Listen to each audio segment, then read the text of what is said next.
ମାମା କଣ କରୁଛୁ? ଆମର ସାବିତ୍ରୀ ଜିନିଷ ସବୁ ଆସିଗଲା ହଁ ତ ତାକୁ ବର୍ତ୍ତମାନ ଏଇଠି କାଢୁଛି ରଖିବି। ତୁ କ'ଣ କ'ଣ ମନ ସବୁ ଦୁଃଖ କରୁଥିଲୁ, କହୁଥିଲୁ କିଛି ଆସିନି କଣ, ଆଉ ନା, ମାମୁଁ ପଠେଇ ଦେଇଛନ୍ତି କଣ କହୁଥିଲୁ? ମନ ଦୁଃଖ କରିଥିଲି କି ଆଉ ଯେତେ ଯାହା ବି ହେଲେ ଭାଇଙ୍କର ସେଇ ମାନେ 100ଟା ଟଙ୍କା ବି ବହୁତ ବଡ଼ ବଡ଼ ଭଉଣୀର ଗିଫ୍ଟ। ମାନେ ଏଇ ପର୍ବଟା କେବଳ ବାପ ଘରୁ ହିଁ ଆସେ ହେଲା, ପଇସାର ମୂଲ୍ୟ କିଛି ନୁହଁ। ଆଚ୍ଛା ତ ଏଇ ଗୋଟେ ଉପାସ ଇଏ ବାପ ଘର ଦେବେ, ମାନେ ଆମେ ସ୍ୱାମୀ ପାଇଁକା ପୂଜା କରିବୁ। ଏସବୁ ପୂର୍ବରୁ କେମିତି ବିଧି ରହିଛି, ବାପ ଘର ଦେବେ ତାଙ୍କର ଶାଢ଼ୀ ଶଙ୍ଖା ସିନ୍ଦୁର ଫଳ, କେତେ ପ୍ରକାର ଫଳ ସବୁ ଏଇଠି ଲାଗିବ। ମୁଁ ଏନେ ସବୁ କାଢ଼ିକି ଦେଖେଇବି। ତ ମୁଁ ସେଇଥିପାଇଁ ମନ ଦୁଃଖ କରିଥିଲି ଆଉ ମାମୁଁ ଘରୁ ଆସିନଥିଲେ ବୋଲି। ଯେହେତୁ ମାମୁଁ ଘର ଦୂରରେ ରହିଛନ୍ତି ତ ମୋତେ ପଇସା ପଠେଇ ଦେଇଛନ୍ତି।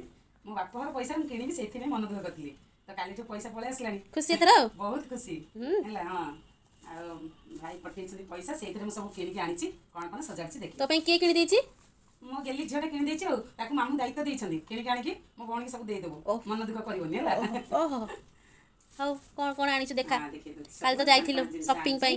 ତ କାଲି ମୁଁ ଶାଢ଼ୀ ପଟା ସପିଂ କରିଦେଇଛି, ସଜେଇ ଦେଉଛି। ଆଗ ଶାଢ଼ୀକୁ ଦେଖଉଛି, ଦେଖନ୍ତୁ ମୁଁ କେମିତି ସବୁ ଶାଢ଼ୀ ଆଣିଛି।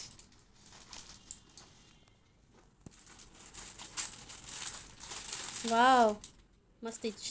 ସବୁ ବର୍ଷ ମୋ ଭାଇ ଆଣନ୍ତି। ତ ଏ ବର୍ଷ ଭାଇ ଯେହେତୁ ବାହାରେ ରହିଛନ୍ତି, ବାଙ୍ଗାଲୋର ଯାଇକି ଅଛନ୍ତି, ମୋତେ ପଇସା ପଠେଇଲା ପରେ ମୋ ମନ ବହୁତ ଖୁସି ଲାଗିଲା।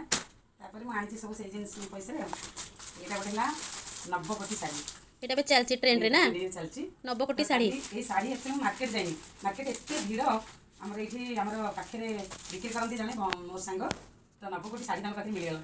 ଆଉ ଇଏ ବ୍ଲାଉଜ୍। ତୋର କ'ଣ ପୁରା ରଜ ଆଉ ଦିଦି ହଳ ଶାଢ଼ୀ? ତାପରେ ସାନ ଭାଇ ବି ଆସିଥିଲେ, ସେ ବି ପଇସା ଦେଇକି ଯାଇଛନ୍ତି।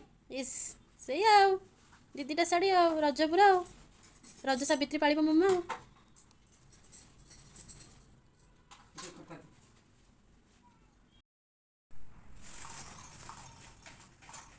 ସବୁ ତ କ'ଣ ବାହାର କରି ରଖି ସାରିଲୁଣୁ, ତାପରେ ଦେଖେଇବୁ ଆଉ।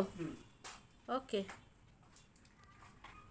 ହେଲା କି ନଡ଼ିଆ, ସପୁରୀ, ଖଜରା ଆଉ ଲିଚି, ଆମ୍ବ ଆଉ ଏତକ ତାଳ। ଏଇଟା ହେଲା ମେନ୍ ନିହାତି, ସପୁରୀ ଆଉ ତାଳ।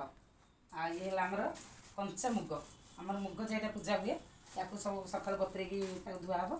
ତ ଇଏ ଶୁଙ୍ଗା ଜିନିଷ। ଆଉ ଇଏ ହେଲା ଶାଢ଼ୀ ସାୟା ବ୍ଲାଉଜ୍। ଆଉ ଇଏ ଦିନରେ ପିନ୍ଧିବା ପାଇଁ ଆସିଛି ଗୋଟେ ନାଇଟି, କିଏ ଆଣିଛି?